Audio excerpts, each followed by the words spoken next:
In December 2010, 22 men sat in a room in Zurich. They were the FIFA Executive Committee, the most powerful voters in world football. That day, they chose the host of the 2022 World Cup. Qatar won with 14 votes, a country with no football culture, no infrastructure, summer temperatures of 50 degrees Celsius, a population smaller than the city of Los Angeles. They beat the United States, Australia, Japan, South Korea. And for years, the official answer was simple. Qatar won because they had the best technical bid. But here is what the evidence actually shows. Between 2010 and 2014, a FIFA-appointed lawyer investigated the vote. He interviewed hundreds of witnesses. He reviewed thousands of documents. His report ran to over 400 pages. FIFA buried it for 2 years. When it was finally released, whole sections had been redacted, and Qatar still kept the World Cup. To understand how this happened, you need to understand what FIFA was in 2010. It was not simply a governing body. It was an empire. Sepp Blatter had been FIFA president since 1998.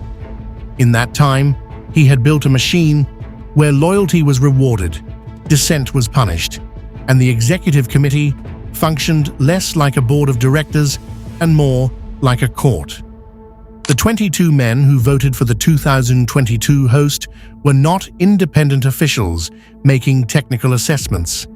They were political actors. Each one represented a region, a relationship, a debt.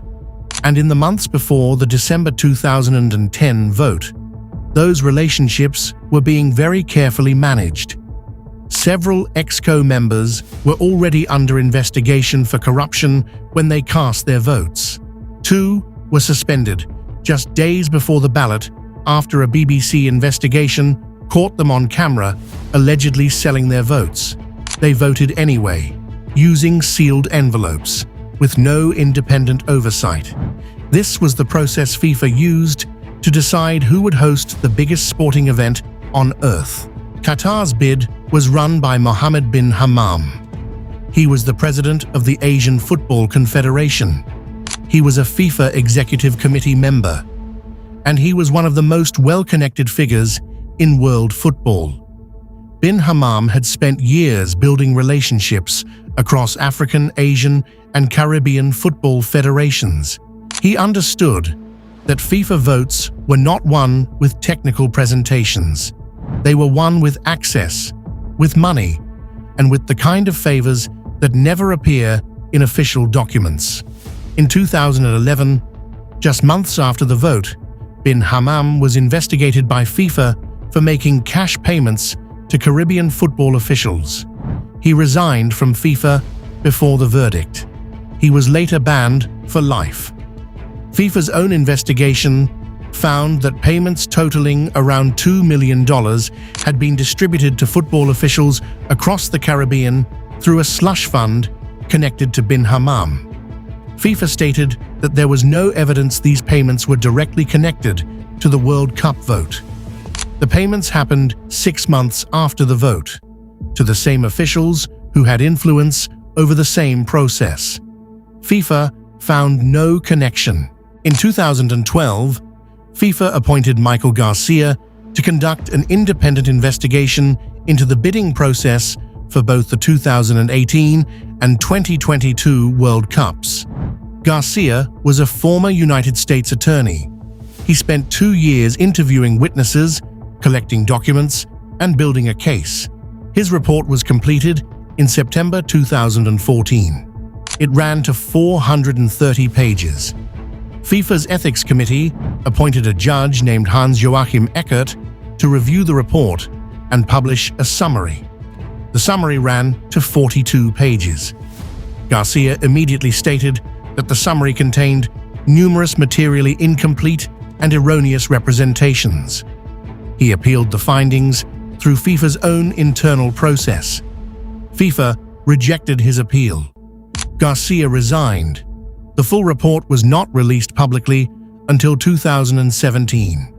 and when it was, significant sections remained redacted, protected under privacy laws that FIFA had specifically invoked to shield the identities of individuals named in the investigation. The man FIFA hired to find the truth resigned because FIFA misrepresented what he found. That is not an allegation. Garcia said it himself, publicly, on the record. CTA stories like this one don't get told often enough. If you think they should, subscribing to this channel is the best way to make sure you don't miss the next one. The portions of the Garcia report that were made public revealed a pattern that was difficult to explain as coincidence. Qatari officials had made payments and provided benefits to football officials across multiple confederations in the period leading up to the vote. Some of these payments went through official channels: sports development funds, infrastructure projects, tournament hosting agreements. Others were harder to categorize. The report documented meetings between Qatari officials and EXCO members that were not declared. It documented the movement of money through entities connected to the Qatar bid that went to football associations whose leaders held voting power. It also documented something that rarely gets mentioned. The bid for the 2018 World Cup, won by Russia, showed similar patterns: payments, undeclared relationships, money moving through football associations toward people with votes. Both bids. Same pattern, same committee, same process. FIFA's Ethics Committee reviewed all of this and concluded that the evidence did not meet the threshold required to reallocate either tournament. Qatar kept the World Cup. Russia kept the World Cup. The 22 men who voted went back to their lives. In 2015, the United States Department of Justice indicted 14 FIFA officials on charges of racketeering, wire fraud, and money laundering. It was the most significant criminal action ever taken against a sports governing body. Several senior FIFA officials pleaded guilty. Sepp Blatter was suspended. His successor was elected under the shadow of the same investigation. But here is the critical detail. The American indictments focused primarily on commercial bribery, television rights deals, marketing contracts, sponsorship payments. The specific question of who paid whom for the 2022 World Cup vote was never the central charge in any criminal prosecution. Qatar was not indicted. No vote was overturned. No World Cup was reallocated. The tournament went ahead in November 2022. 32 nations competed. Billions watched. Argentina won. Lionel Messi lifted the trophy in a stadium built on sand that had been paid for with money that nobody could fully explain. The question most people ask about Qatar is whether the vote was bought. That is the wrong question. The right question is why it didn't matter if it was. FIFA's structure in 2010 made corruption not just possible, but rational. If you wanted to host a World Cup, you did not need the best technical bid. You needed the right relationships with the right 22 people. Everything else was theater. Qatar understood this better than anyone else bidding. The United States had a superior technical bid by almost every objective measure: better stadiums, existing infrastructure, a massive television market, a country that had successfully hosted the World Cup before. They lost by a substantial margin because they played by rules that the other bidders had already decided did not apply. The 2022 World Cup happened. It was played. It produced moments of genuine football brilliance. And none of that changes what the evidence shows about how it was awarded.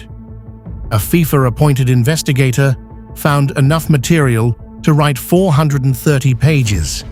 He then publicly accused his own employer of misrepresenting his findings. FIFA's response was to reject his appeal and let him resign.